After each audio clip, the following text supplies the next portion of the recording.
The snow swirled, wind howled.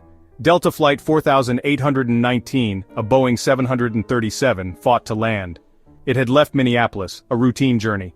Toronto awaited, blanketed in a furious February blizzard. Passengers felt the descent, the unsettling sway. Then, a deafening boom. Metal shrieked, the world turned upside down.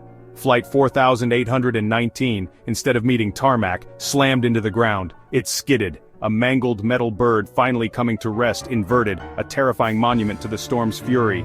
Panic seized the cabin, the air filled with screams, the stench of jet fuel, and the disorienting sight of emergency lights cutting through the swirling snow outside. Debris choked the aisle, luggage tumbled. Yet, amidst the chaos, a collective will to survive began to emerge. Passengers, some bloodied, others dazed, clung to their seats. The force of the impact had ripped away oxygen masks.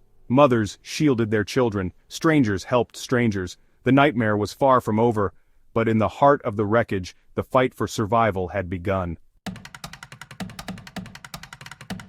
The distress call crackled across emergency channels. Delta 4819 down. We need immediate assistance. At Toronto Pearson International Airport, the news landed like a bombshell. Fire crews, sirens wailing, raced towards the crash site, a blur of red against the whiteout conditions. First responders faced a scene of chaos. The plane lay on its back, a mangled carcass spewing smoke. Snowdrifts hampered their progress. Every second counted. Inside the plane, passengers and crew awaited rescue, their hopes clinging to the sound of approaching sirens. Using ladders and emergency chutes, firefighters worked tirelessly, their faces grim under a snowfall. One by one, survivors emerged, blinking at the daylight, some on stretchers, others hobbling, all bearing the shock of the crash. Amidst the wreckage and the storm's fury, a lifeline of human compassion had been cast. February in Toronto can be brutal. But on this day, the weather had brewed a particularly vicious cocktail. Blowing snow reduced visibility to a dangerous minimum. Wind gusts, exceeding 40 miles per hour at ground level, buffeted the aircraft, turning a routine landing into a high-risk maneuver. Investigations would later reveal that wind shear, a sudden change in wind speed and direction, played a crucial role. This invisible force, capable of shoving an aircraft downwards with tremendous force, had likely caught the pilots off guard during the critical final descent.